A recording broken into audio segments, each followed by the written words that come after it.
What is up, everyone? My name is Hammy, and welcome to the Hey Hammy Show. And today's going to be a solo episode because our guy Uday is not feeling so well today, and he has been in and out of the hospital right now, and he's just at home resting. I just met him just now, and he's doing good. Alhamdulillah, he's doing really good. I'll leave it to him to talk to you guys about like what he's been going through when he comes on next week, and then he'll be able to like share some stories. He has really interesting stories, and a lot of things has been happening to him, and let's just hope he gets better, and he is getting better, and hope he's gonna be all right for the future, and we'll see him because it is fun for him to be here. Yeah, so for today, I decided to do like a reflection episode on like what it's been like with the degree life, from coming here to Australia to graduating and then to now. Finally, I've got my 485 visa. Woohoo! Got the 485, and I'm able to stay here for another 2 years. We'll be able to work full time hours, those kind of things, and like share with you guys like the real time experience and what the how the emotions go through as the years go by, because I think everyone who comes here, right, they're very excited. They're like, oh yeah, let's go to Australia, we're gonna kill it, we're gonna get that degree, gonna get our part-time job, and then we're gonna live here, and then we're gonna earn more money with minimum wage, blah blah blah. But that's the reality side of it, where like it is fun, it is interesting, but there's also like a lot of the reality of what you go through, right? So I have some notes on my screen on my left side. So just bear with me. If I'm looking on the left, then you know why I'm looking on the left side, right? So like putting what your mind thinks is putting what your mind thinks is your goals versus what is actually happening in practice is very different, right? So let's start from the beginning, right? So I remember being very excited to come to Australia, and like once everything was approved and I was in Australia, I'm like, oh my god, like I'm gonna live in Australia for a little bit. I might live in Australia for my whole life, and like the experience has been fun. I've been able to express myself more, experience the freedom, being in school, being able to interview a lot of people, being able to talk to a lot of new people. It's been very interesting, but the reality of what the practice means of going through that degree is also meaning that I'm alone a lot. I don't get to see my family a lot. I don't get to see the people that I love a lot. And it comes into question as to like what's most important to you as a person. And you can't really prepare yourself to know this answer until you've went through it, you know? For example, when I first came here, the first year, I didn't even go back home because I was like so determined to not go back home and to prove myself that I can do this shit by myself. I can do like doing the degree, finding work, and then also doing my own projects like on YouTube, that kind of thing, all by myself, and just live life by myself. And to be honest, I didn't even feel homesick for the most part, because I was also calling my mom, my dad, like almost every single day at that point. So I didn't really feel like that disconnect was there, you know. But I know a lot of international students, a lot of my friends felt it like within the first few weeks. You know, the first few weeks, the first few months were the toughest moments for them. And that's, I feel like, a lot of the more normal response, where like your first few nights where you're actually living alone, and then you have to like process the visa, process the rentals, process buying your own like mattresses, all those kind of things, and you're living in a foreign country where like no one really understands your culture, your way of living, that kind of thing. So a lot of people feel sad at the start, and the reality is like for me, after calling my family a lot, that first year was fine, everything was good, but the second year, where I went back home in June, so a year and a half after my degree started, then I went back home. That's when I went like, why didn't I just go back home? Like, I work enough to save a little bit of money to fly back home, and when I'm home, I don't have to like pay rent. Like the house is already there, and I can eat and see my friends, see my loved ones, see the people that I love, and just recharge.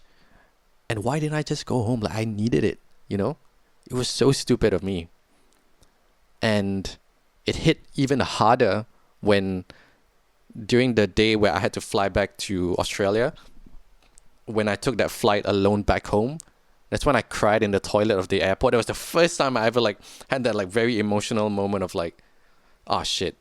As much as I love to get my own space back at home in Australia, and I don't have to sleep with like my brothers anymore at home, there's also that reality of like, oh shit, I'm gonna be alone, like properly alone with these four walls where they're just talking to me deep in my thoughts.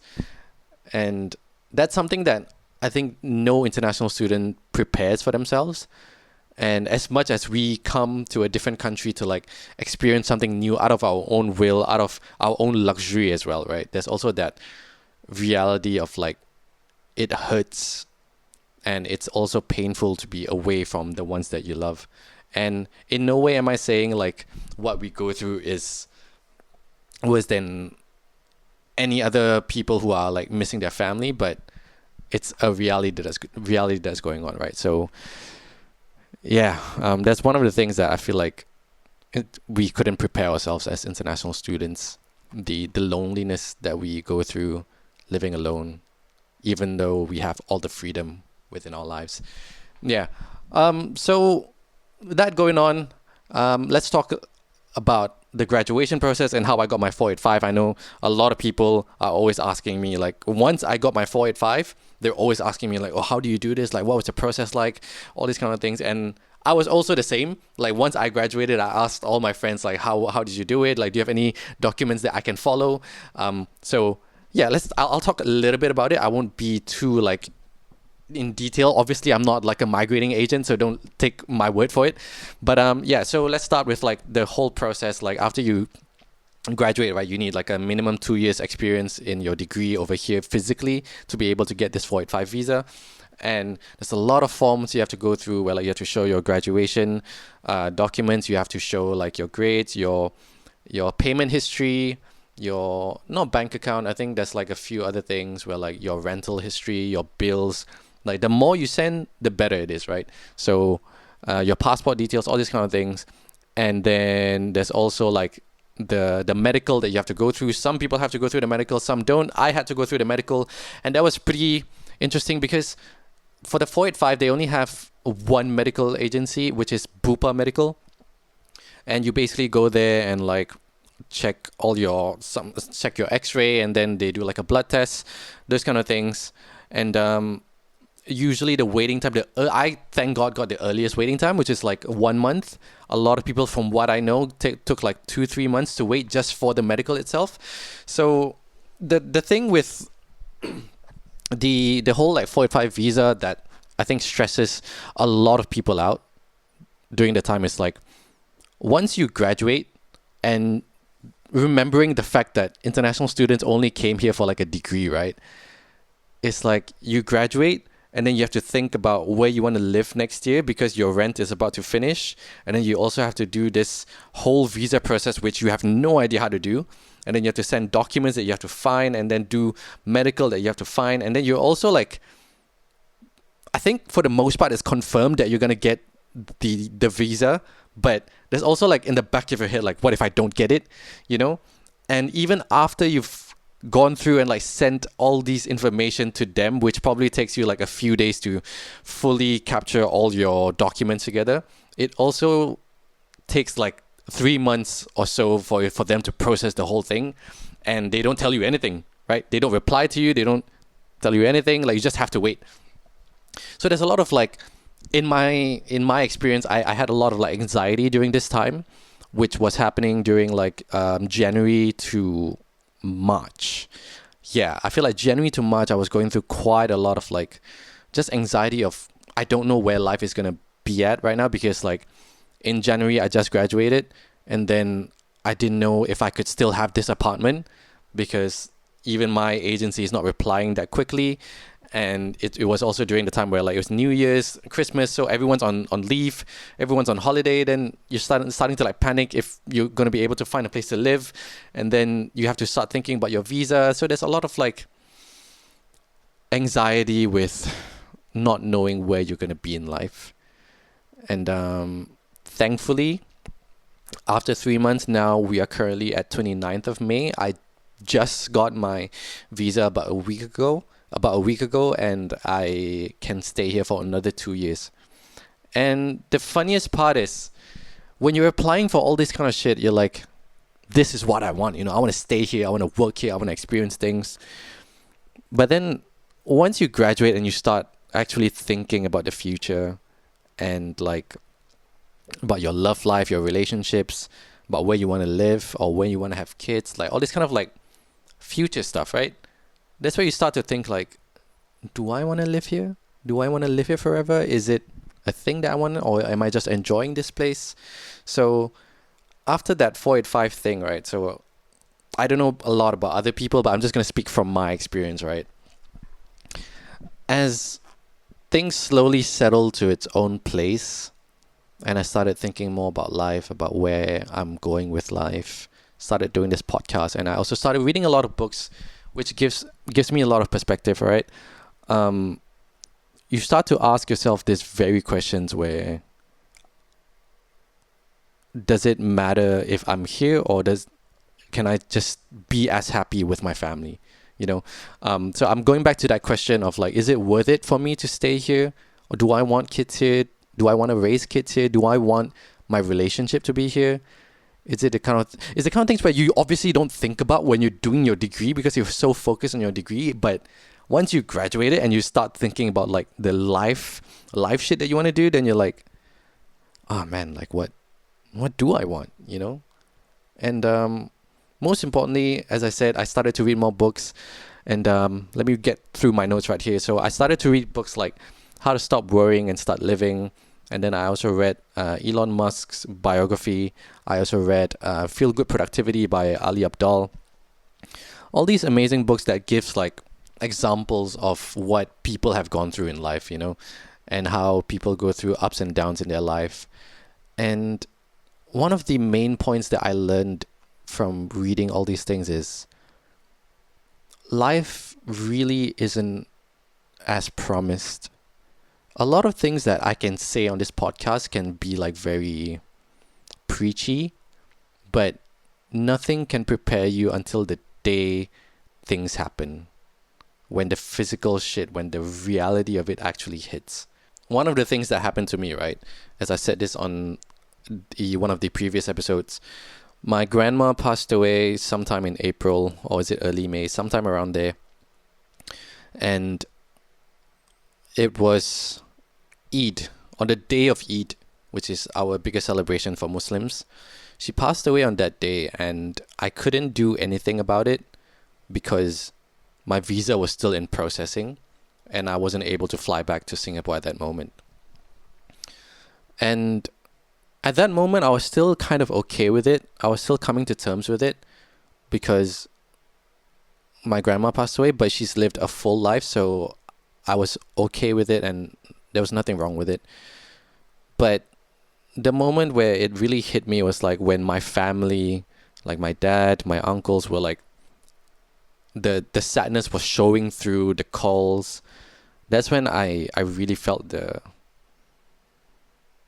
is it worth it for me to always be here, like forever? Because for me, thankfully, I've lived a very blessed life with a very blessed family that has shown me a lot of love. And I would love to be around them as much as I can. And as much as I love being here, being able to work and express myself freely over here, is it worth for me living the life without my family? That was one of the questions I started to ask myself once I got the visa, which is funny, right? Because you're so stressed about getting this visa and like the rentals, all the reality of it, that you instantly forget about the things that matter the most, like my parents, people that I love, my friends. And I think it's just it's just human, because how can you appreciate something when it's so comfortable and it's just there for you, right? The reality with a lot of human beings, including myself, is we can only really, really appreciate shit when we lose it, right? So I myself only really, really appreciate my family, or like my parents specifically, when I'm here. Like the conversations that I've grown to have with them from growing up here in Australia for the past 2 years has been like way, way deeper, way more like mature compared to the times that I was living in Singapore, And it's definitely because of the fact that like I'm living here alone, and obviously I'm doing more adult stuff, like like adulting in terms of like paying rent, paying bills, working for myself, like fixing the car, that kind of thing. But it's also like the fact that I'm alone and I want to share my worries with them. I want to share the things that I go through with my family. It's just it just sucks. Like that's how we're programmed, And it goes the same with like people who go through like long distance relationships as well, where like you only appreciate them when like you don't get to talk to them as often, or you don't get to see them as often. But then when you guys are there like often, you guys are talking every day, like you don't really appreciate them. When you give space, then for some reason it's like a connection again. Like you need time, and then you can come back together. You can't always be together. Do you know what I mean? It's like living with your family. Like after a while, you get pissed off with each other, where like the small things like really annoy you. So it's such a human thing where like we need balance. There's no such thing as like you need one thing the most compared to the other. Like you need a good balance of everything. I'm really at this point just ranting about life because this is exactly how I feel, and I think a lot of internationals feel, where like you just genuinely don't know where life is going to hit you, because you can't plan the fact that like my grandma passed away and like how I would feel at that moment, right? In my head it's just like, oh, I'm gonna be here living, and then my family's gonna be in Singapore, and that's it, and like I'm just gonna live life. But then those kind of things happen, and then you're like, should I take a break, or should I spend some time with the family? Or for someone like Uday, it's like he got sick and had to be hospitalized, and then a lot of things has to be on pause. It's the kind of thing where like I don't know, I don't have any regrets in my decisions in life, but there's so many things that I definitely did wrong in the past 6 months, where I just didn't know what I needed until I lost the things in my life, until I lost these people in my life, and the love that I have in my life.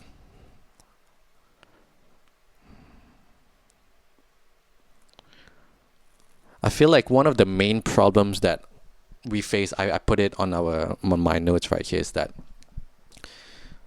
we tend to make plans in terms of like living our life to be permanent, like for example, after we get our degree over here, we're like, okay, we're gonna live in Australia, or some people also look at it this way. I remember looking at it this way when some people go back to Singapore. I'm like, oh, you're really going back to Singapore?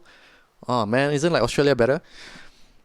And the mistake that mindset brings is the fact that we're gonna be there forever. Just because you go back to Singapore after your degree doesn't mean like you can't afford to stay here anymore, whatever it is. It's like, that means at that moment, the decision is to go back to Singapore is the best decision that you can make.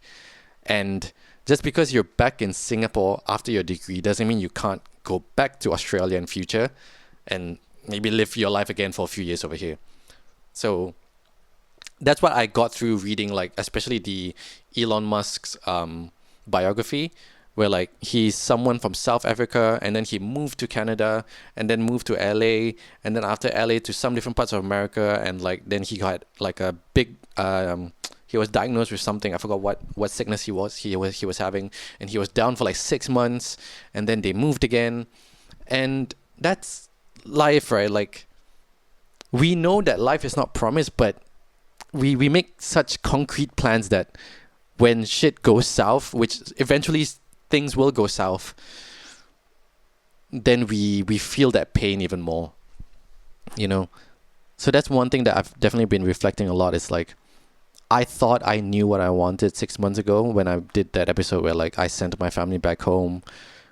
I don't want to talk about the relationship, but yeah, like we knew what we wanted at that time.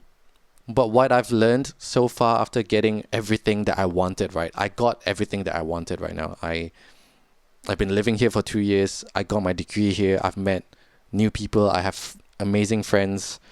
I have people that I love. I have my family that's close with me. But there are some things where I still feel like I want to go back and fix some stuff with some people that I love, and also see my family. That I think it's okay to go back, you know?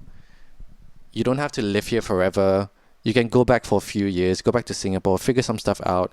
You can work for a little bit in Singapore, and then maybe you find something else in Australia, then go to Australia, then live for a few years. And it's also, I guess, what I've been influenced with my parents, right? And like, I think a lot of us are also influenced by our parents with like, my parents have been working in basically essentially the same company since I was born. Obviously they've had like different things that they had to do and different changes throughout the company, but I think that's what I just grew up with. Like, oh, life is going to be like how my parents have been living life. Like, they get married, they have kids, and then they just work. Like, everything just works. Like, they have a house, everything just works. But in today's economy, it feels very like, or not even today's economy, but that's a very blessed life still. But that doesn't mean that's how life should be. And life has so many challenges for different people. And I could have easily had a life where my parents were shifting, we moved here and there, but they chose to make it easy for us, to make it comfortable for us. And I love them so much for it, for teaching me and making me who I am today as well. But I think the reality is, for me right now, is like, I don't think I want to stay in a foreign country, or at least be a foreigner in a country, for my whole life and raise my kids here while my family is in a different country, you know? I just think for me personally, like, it doesn't work.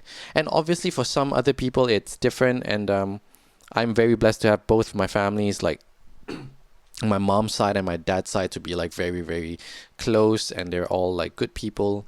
There are some people there's some people who don't have close family, some people who have divorced parents and different situations, and living here is better for you. But I think what I'm trying to say is, oh, I almost dropped my phone. Sorry about that. I think what I'm trying to say is, take some time to just talk to yourself in the mirror, or like write down some stuff of who's most important to you. Actually, that might be a little bit overwhelming for some people. What I wrote was, if these people were to be gone from my life right now, then how would I react? Or like, what would my first reaction be? So one of the first few people I put as my parents. Like, if my parents were to pass away today, I'm dropping everything. Everything in Australia, I don't care what I've done, I've achieved, I'm going to go back and fly to my parents straight away. And I will stay back home in Singapore and like figure stuff out with my brothers.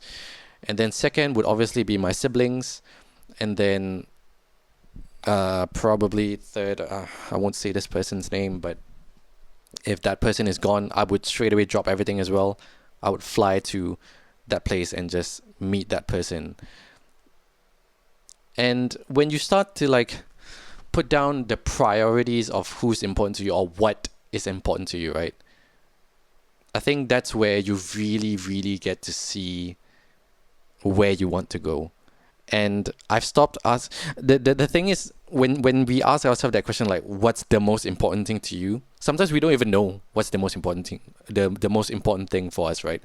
But when you look at it as what's something that you can't lose, or what's something that if you lose right now, it would really affect you, or like you would go apeshit for it, then that is also essentially what's the most important thing to you, right?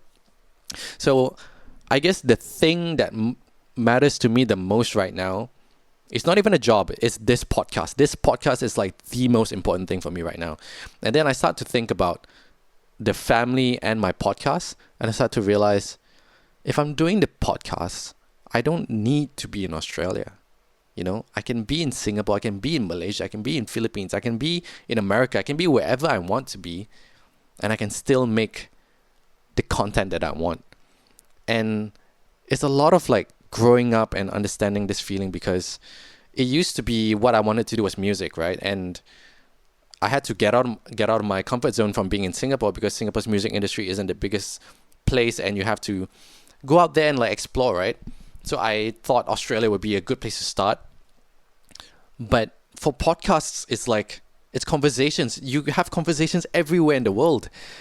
And if being with my family is the number one thing that's like most important to me, then why not stay in Singapore if you have to? Then find some work that can earn you enough money to travel to Malaysia, travel to Philippines, travel to wherever, and then make the podcast there as well. And look, everyone has their own circumstance, and I'm just talking from my point of view.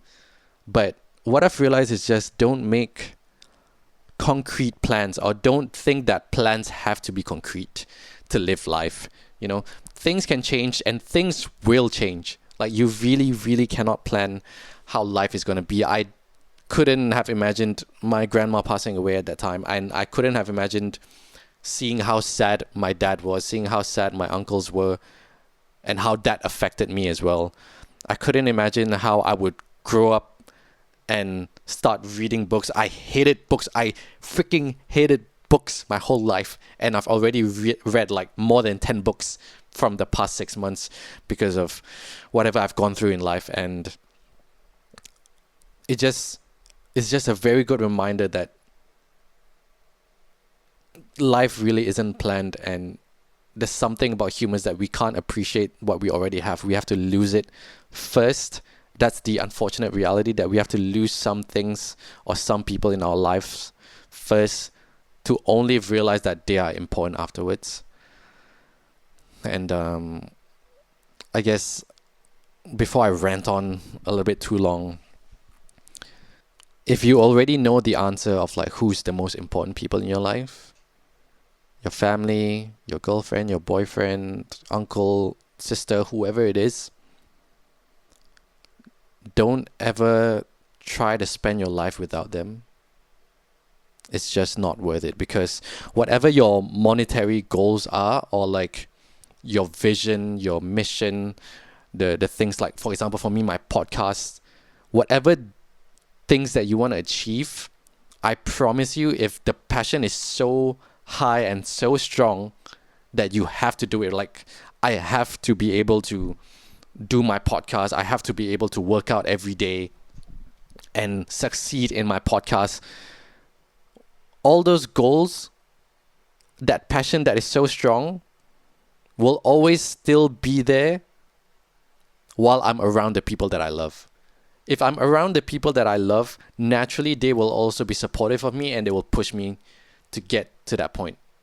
So for me right now, it's just not worth living life without the people that you care about the most. And if your decision is like mine, is to go overseas, then go ahead, go overseas, but don't ever forget to come back home. When the time comes, when you need to go back home, then go home. Because everything else can be achieved again. My dad told me this yesterday.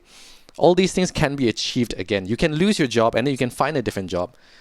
You can lose your money, you can find everything else is like you can always get it back, but you cannot get back the love of your mother or your father or the people that you love, your boyfriend, your husband, your wife, whoever it is. You can't get that back if they're gone. Or if there's like issues that you guys are going through, and if you don't fix it now and you choose to do your work, you will always, always, always regret it because you can't take that back. You can always take back a job, because at the end of the day, why are we working? We want money and we want to provide for ourselves. It like when you're that bloody desperate, whatever job that you're doing like matters only so much. You get paid, but nothing beats being around the people you love. So don't ever choose work over the people you love. Yeah. Yeah, we'll end it there. Things got a little bit passionate, but it's just the thoughts that's been going through my head. And I hope there's a lot more international students that feel how I feel, because man, sometimes it just sucks, man. I'm very, very grateful for life. I'm very grateful, alhamdulillah. I have no complaints, but no, I have no complaints. Though the reality of processing life is also, it's tough, you know? It's tough, and it's always nice to hear and see people who go through the same thing or worse than you, just because at least you know, like, hey, I'm not alone in this. So yeah, hope you guys are having a wonderful day today, or wonderful drive if you're listening to this podcast as you're driving. And one thing before we go off is think about who's the most important people in your life, or think about who are people in your life right now where if they died today or tomorrow, what would you do? And if they were to die today, or if they're feeling sad today, what would you say to them right now? Doesn't matter if you're having a good day or they're having a good day and like everything is okay, and like you just talked to them, or you're still talking to them right now. You're like in the middle of a conversation. Like you're in the middle of a conversation of like, oh, are you doing laundry right now? Like, oh, I'm doing laundry. It doesn't matter. Like if you're listening to this podcast right now, just ask yourself that question. If they were to be gone right now, what would you say to them? Just say to them, like, if you were gone today, I couldn't live my life without you, and I would drop everything just to see you.